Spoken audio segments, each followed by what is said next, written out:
Presence heals. Unconditional presence heals. Very often, when we create the shadow, when we disown a part of ourselves, it's because we do not want to be present with that part of ourselves. We don't want to be present with that. And what we are doing subliminally is signaling to that part of ourselves, you are not welcome here. You are not welcome here. So that abandonment, we are also perpetrating the abandonment with ourselves because we are actively rejecting what we refuse to be present with. Welcome to the Drew Pearlman Show. Think of this podcast as the antidote to the fear, the noise, and the talking heads in the news. The show features an entertaining blend of ancient wisdom, empowering ideas, and cutting-edge, healthy living science to optimize your health and your life.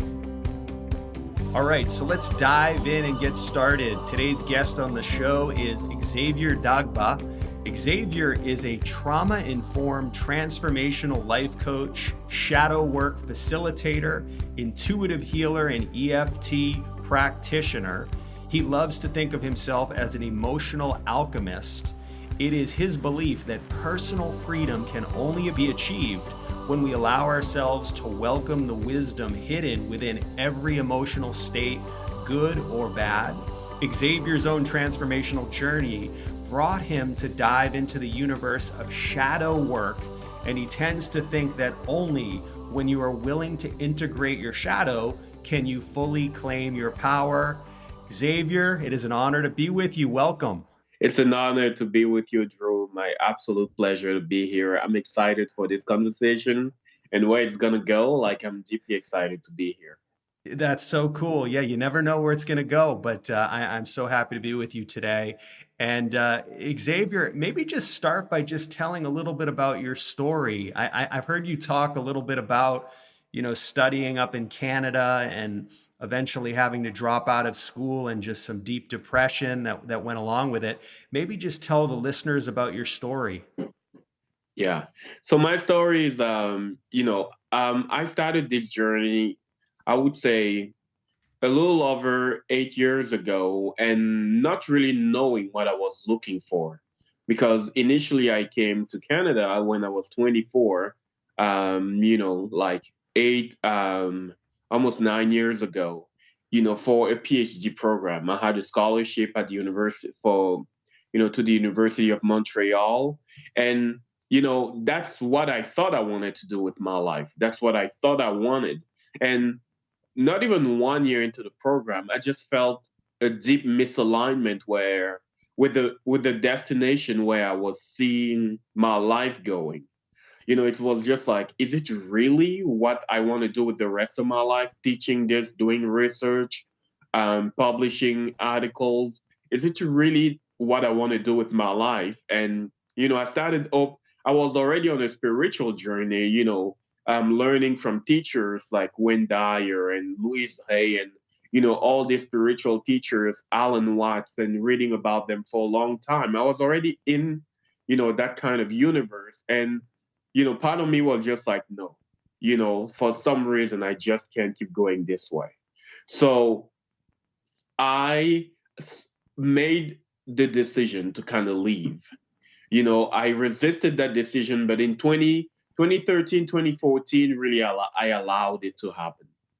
And, the biggest part that created the depression was just like the massive rejection that unfolded from family, from friends, and also because I was a pretty good student. In order to have a scholarship, usually you need to have the grades that will validate that kind of offer. So it didn't make sense to them. Like, why would you do that? Why would you ruin your life?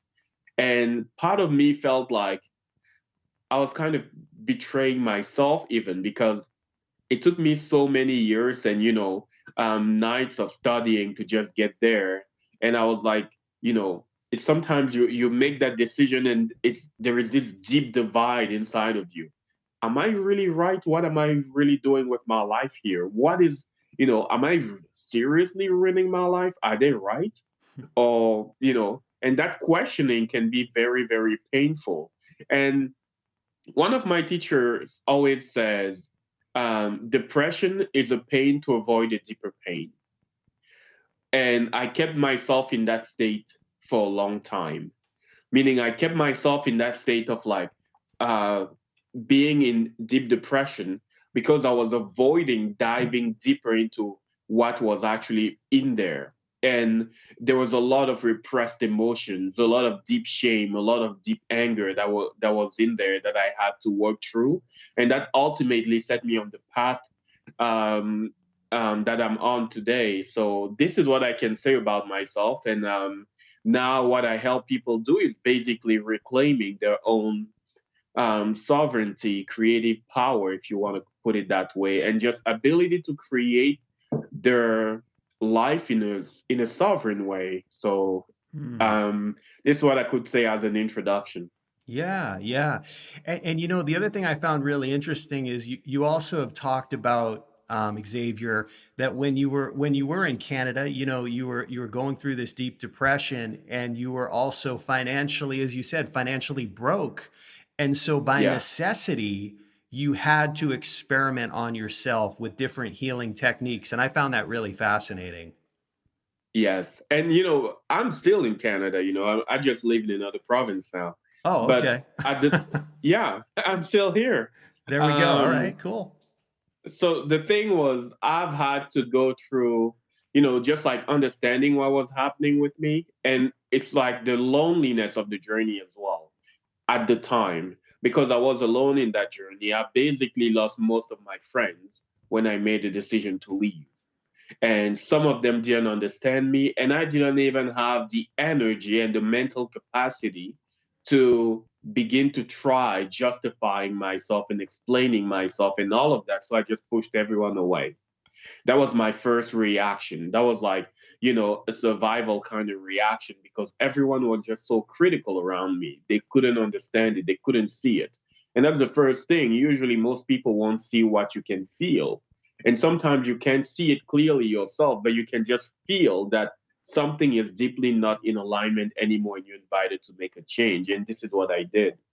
So back then, you start feeling this deep separation, and all my kind of like coping mechanism coping mechanisms started coming online, like weird, binge eating, all the pervasive ways that I had to avoid pain. And I was like, no, I need to do something about it. There was a part of me reactively that wanted to prove them wrong. So I started kind of experimenting with the healing work. EFT was one of the first, because I knew emotionally there was a place where I wasn't allowing myself to go. So emotional freedom technique is one of the first thing that I tried. Reading about it, getting a mini course here, a mini course there, because that's all I could afford. When I could have like $50, like $100 to put into a mini course, I would do it. And that was I couldn't afford to go to have any therapy or coaching or any of these things. So I would just like learn, read, learn. That's all I spend my time doing, and learning some more.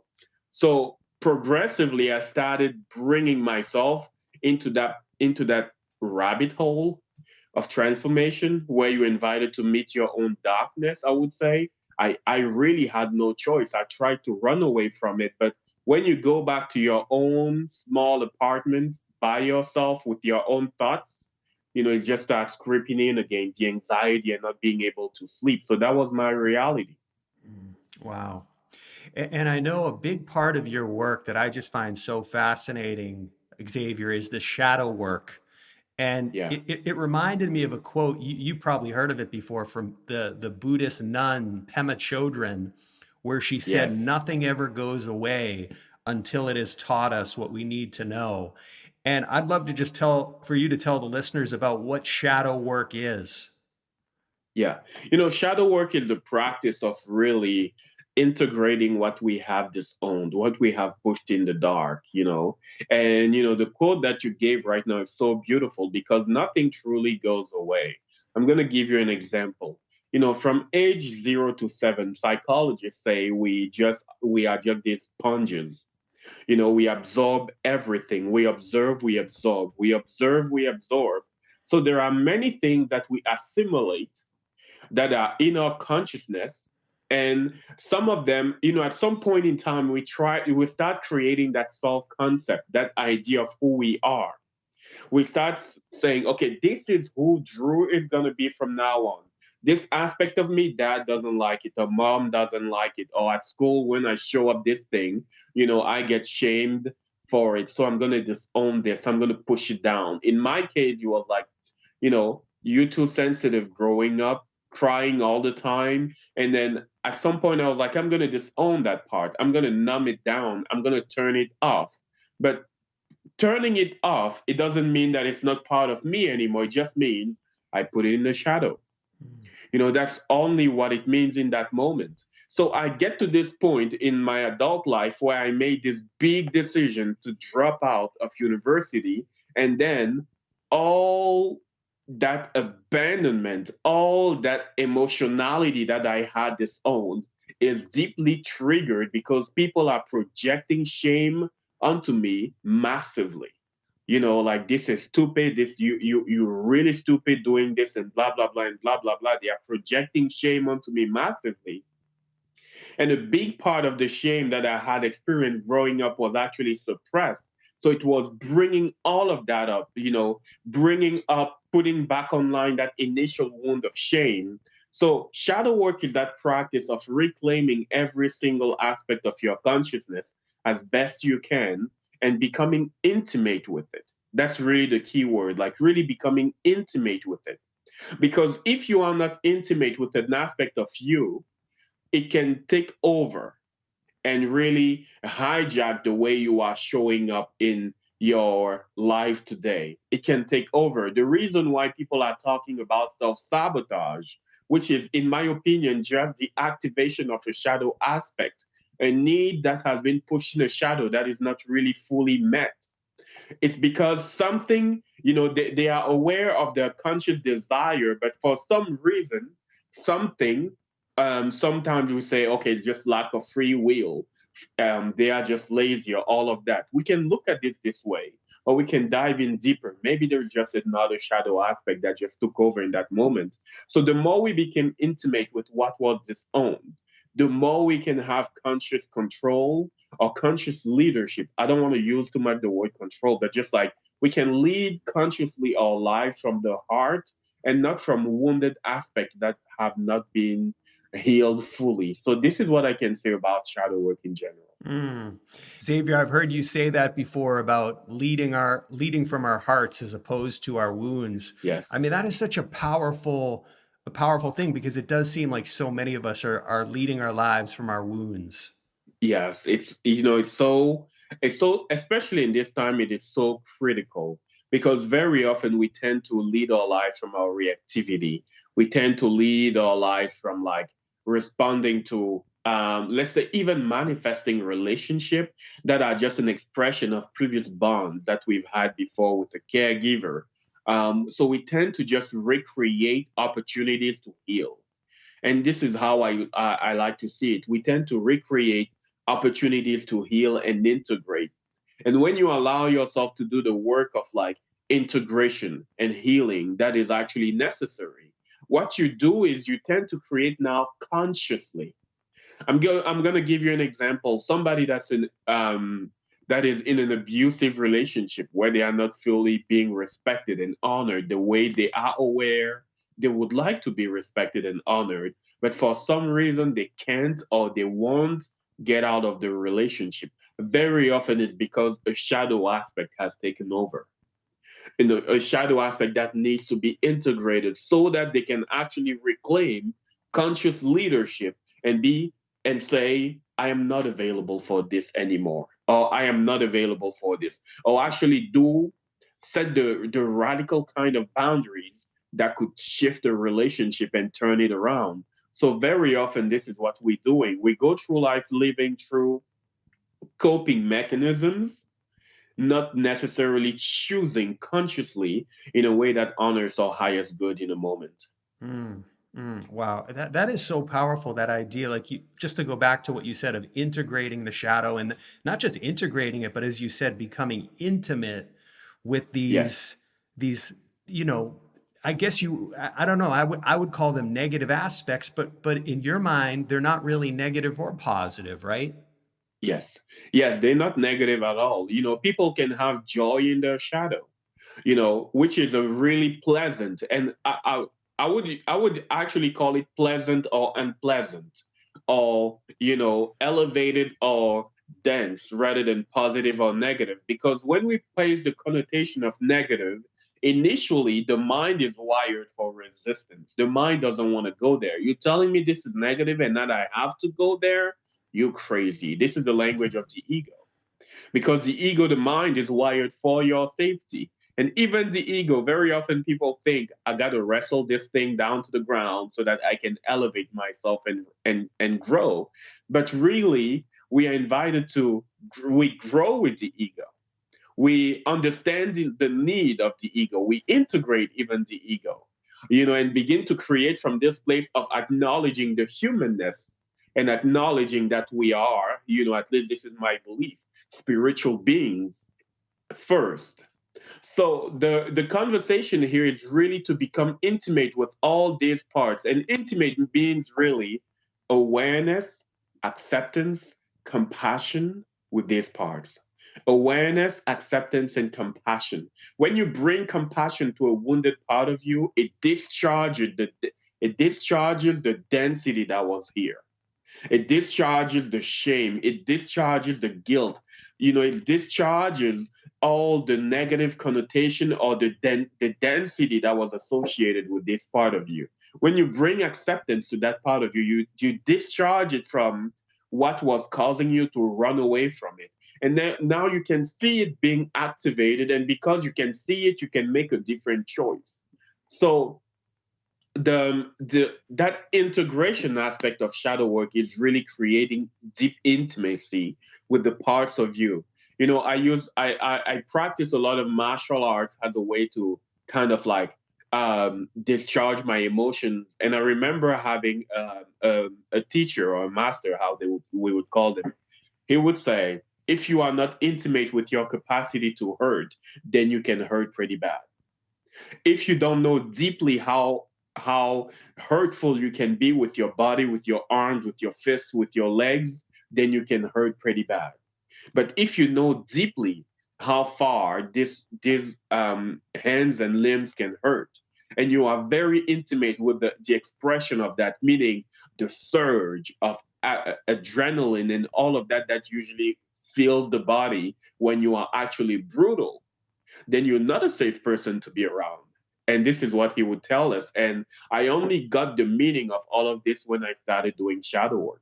Mm. So this is what I can say about that aspect of integration. Wow. And that seems so powerful about, that, as you said, acceptance and compassion for ourselves. Because I guess you Yeah. kind of think of it like, I guess the classic example is if putting on your mask in an airplane, you have to put it on yourself first. And I guess as a Yes. way to share that acceptance and compassion with others. Absolutely. It's so powerful, and also it can be very challenging, especially about the aspects that we've been culturally conditioned to view as, unlikable, unlovable, especially for those. An example, for men, it can be very challenging to have acceptance and compassion for their emotionality or sensitivity, or for their heart, really having that heart open, that is capable of deeply feeling. Another example, nowadays, it can even be hard for men to be very compassionate with the raw expression of masculinity, because on social everywhere, you're going to see it's toxic. Mm. So you will see very often people would like to push against it, especially men that will really deeply feel shame because of their masculinity. They will try to push against it, they will try to suppress it. But the more you can actually become intimate with your raw masculinity, the more you can hold space for it, the more you can hold space for the most brutal aspect of masculinity, the safest you are because you can see it unfold. You can hold space for it. You can still choose consciously, even when all of that rises. And in my opinion, that is the safest expression of masculinity. So, that aspect of like when a trait has been deeply viewed as challenging, unlovable, or hideous by society, and this has been your conditioning, it's even harder. For some people with anger, especially women, if you're angry, you're a bitch. This is usually part of the conditioning. Anger is bad. Anger is not spiritual. Anger this and anger that. Like a lot of things about anger, because we confuse it with what it's not. We confuse it with so many things like hostility, which is something that we happen to do with anger, and we confuse it with so many things that it's not, like aggression, which is not. It is anger. It's something we do with anger and not necessarily the raw expression of anger. So the more we see something as unacceptable by society, the harder it is to integrate that shadow aspect. And here's the catch: the more we allow ourselves, not the catch, but the beautiful thing, the more we allow ourselves to integrate, especially and precisely these things, the more we set ourselves free. Mhm. And this is really the invitation of shadow work. Wow. That is amazing. I'm getting chills here, Xavier. This is so powerful because I see the potential of all the ways Yeah, we block ourselves and get in our own ways and sabotage ourselves. And this is, to me, seems like at the root of everything. And you bring up the three magic words that have come up several times on this show. I've heard you say you need to give yourself permission to be present yeah, with your emotion. And it's interesting, Xavier. I've heard that. I had a travel writer on months and months ago, and he said, if you want to travel the world, he's like, the first thing you have to do is give yourself permission to follow your dreams. And I love how you yeah. say, give yourself permission to be present with all of your emotions, whatever they may be. Absolutely. And there is an aspect of presence here that usually people are like, what do you mean being present? And I would like to clarify something about presence here. First, the intention behind presence. You know, um, I want to start with this thing: presence heals, unconditional presence heals. Very often, when we create the shadow, when we disown a part of ourselves, it's because we do not want to be present with that part of ourselves. We don't want to be present with that. And what we are doing subliminally is signaling to that part of ourselves, you are not welcome here. You are not welcome here. So that abandonment, we are also perpetrating the abandonment with ourselves because we are actively rejecting what we refuse to be present with. So that's the first thing. Now, that aspect of presence is also important because the more we allow ourselves to be present with the dense, as much as we are willing to be present with the beautiful, the more we allow ourselves to be present with joy, as much as we are willing to be present with pain and grief and rage, even. Now we become here is something that we are not doing anymore. We are not being a fair weather friend to ourselves anymore. And this is really the intention. And the aspect of presence that I really want to amplify here is an aspect of like embracing the raw nature of an emotional state. And this is and this is really interesting.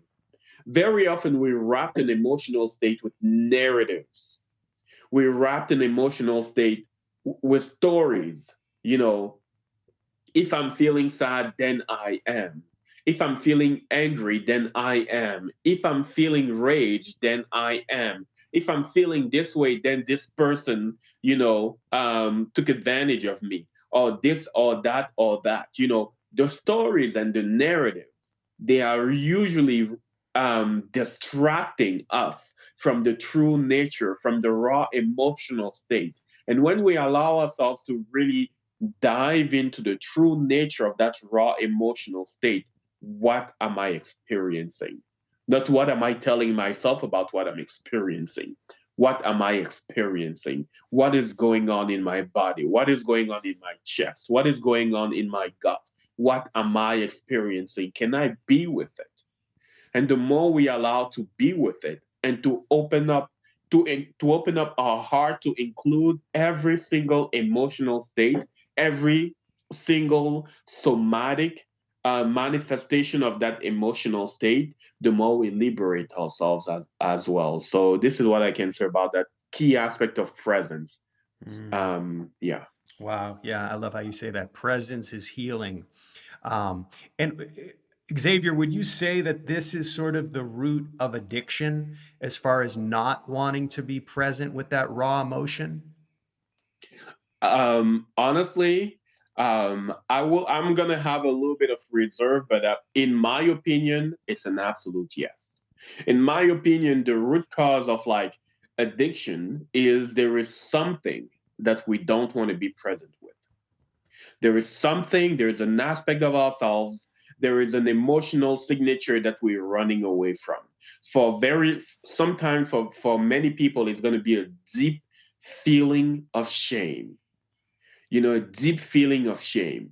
And very often, people that I've worked with that had um, issues with addiction had this core belief there's something broken with me, there's something wrong with me, and this is a belief that is anchoring deep shame within their consciousness. So, very often, I would say addiction issues have to do with like parts of us that we are not really willing to be present with. Therefore, we tap out, we numb, we try to dissociate as best we can, whether we're using substances, whether we're using something else. Mhm, absolutely. And so, Xavier, you talked a little bit before about EFT, emotional freedom technique. This has Yeah, come up in several episodes we've already done. I use it myself, the tapping and breathing techniques. Is this something that you yeah. still use as a healing tool? This is something that I still use as a healing tool, when needed, for myself and even with clients that I work with. And again, I see it mostly as a tool, but there is a deep significance about tapping and the emotional freedom technique. It's like it puts you first, it works with your meridian system, which is what in Chinese medicine is understood to be that flow system of energy that we have in the body. And if you've read a few books about trauma and pain, and you're gonna see that the common belief is that trauma is stored in the body. And the more you involve the body in that experience and in that release of all that emotional charge, the more you allow yourself to heal at a deeper level. So EFT can be a great tool, and it really can be when it's done really properly. It can be a great tool to release dense emotions, to release difficult emotions, to move through blocks, because it allows you to basically talk to your subconscious indirectly or directly. And this is really what is happening in there when you're tapping on these meridians, when you're saying all these statements, when you're talking to yourself as you're tapping, you are sending instruction to your subconscious that is pretty much super conscious when EFT is really done in a proper way. And it allows you not only to rewire emotionally, but also cognitively to a certain point. So this is the beauty of that tool. That's great. That's great.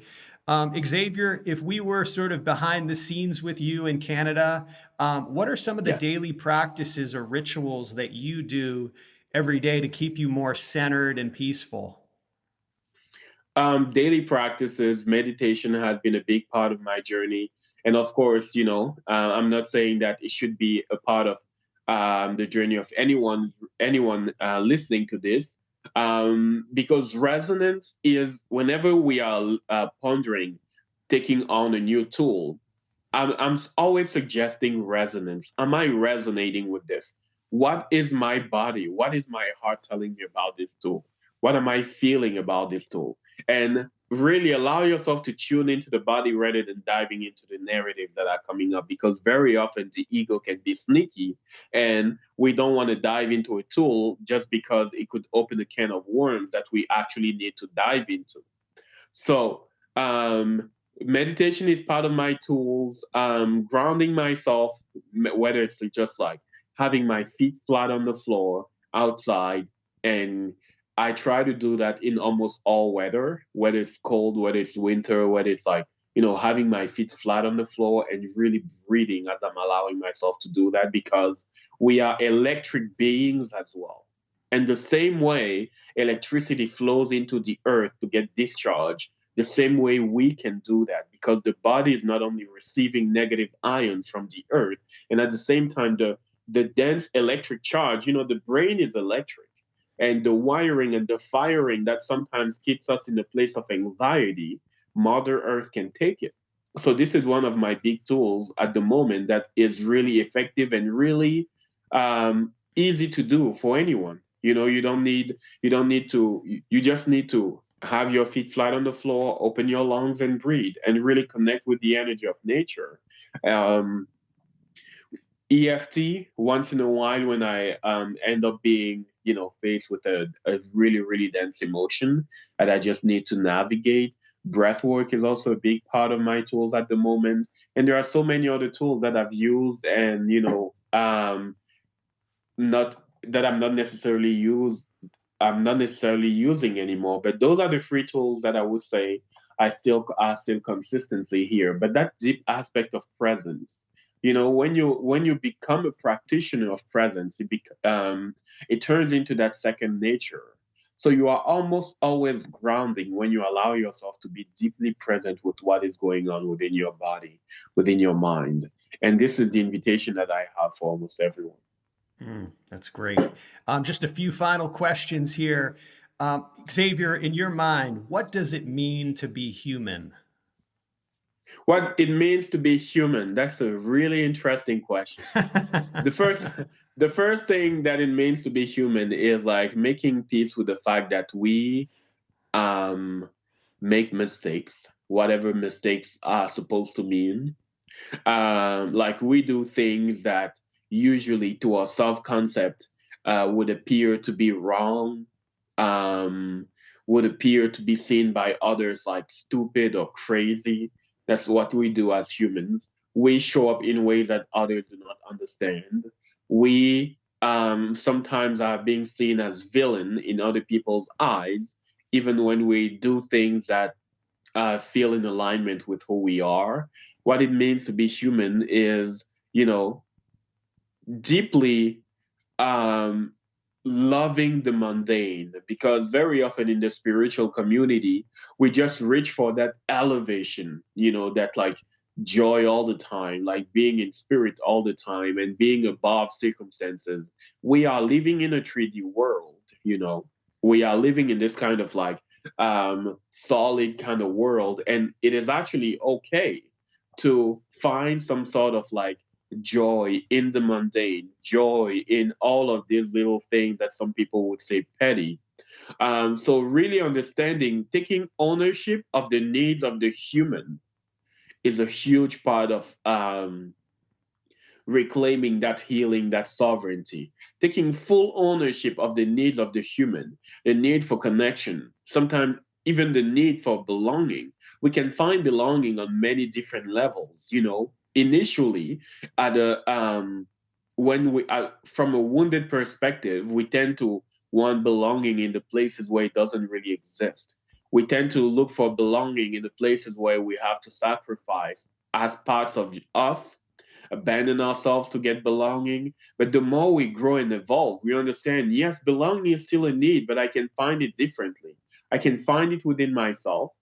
I can find it within the places where I'm deeply accepted as I am, and really owning all the range of what it means to be human and what it means to have all these needs and what it means to take responsibility for all these needs, and what it means sometimes to have doubt, to have fear, like what it means sometimes to be anxious and not reject ourselves when we happen to feel anxious, when we happen to feel afraid, when we happen to feel triggered. You know, what it means to be human is just like opening ourselves to the truth that we are always going to be a work in progress. We are always going to be a work in progress as long as we are in this human 3D body or quantum body, if you want to see it that way. And at the same time, we can keep welcoming, integrating, merging, embodying our spiritual essence.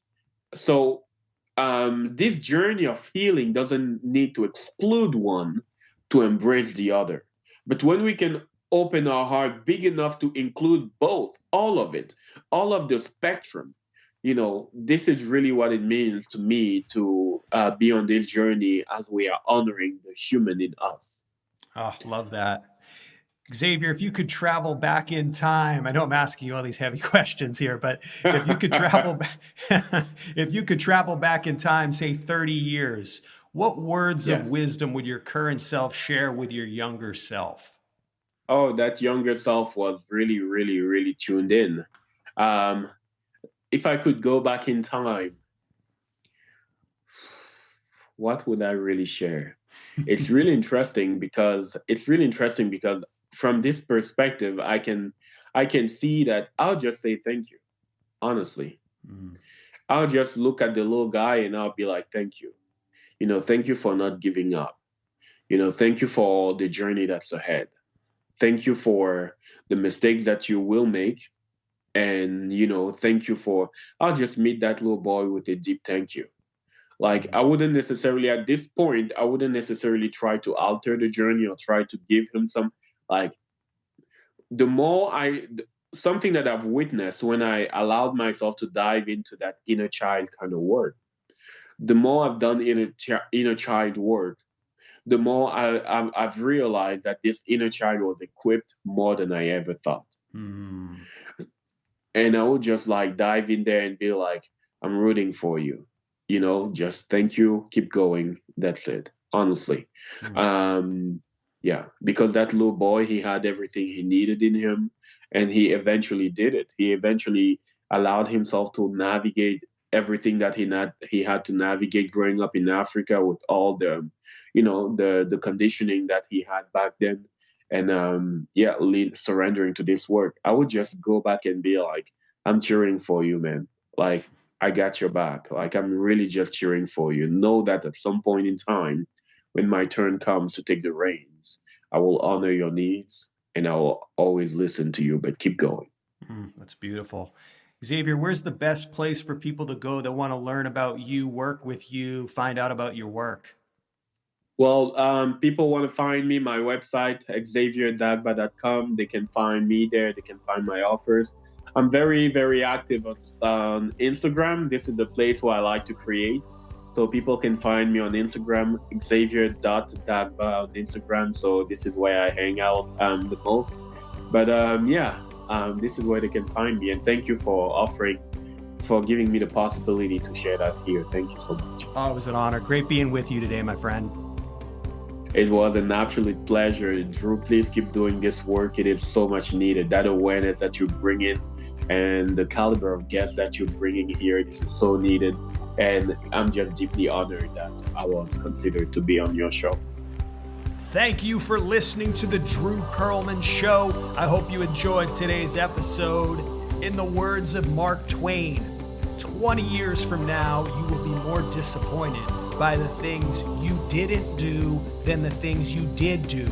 So throw off the bow lines, sail away from the safe harbor, and catch the trade winds in your sails.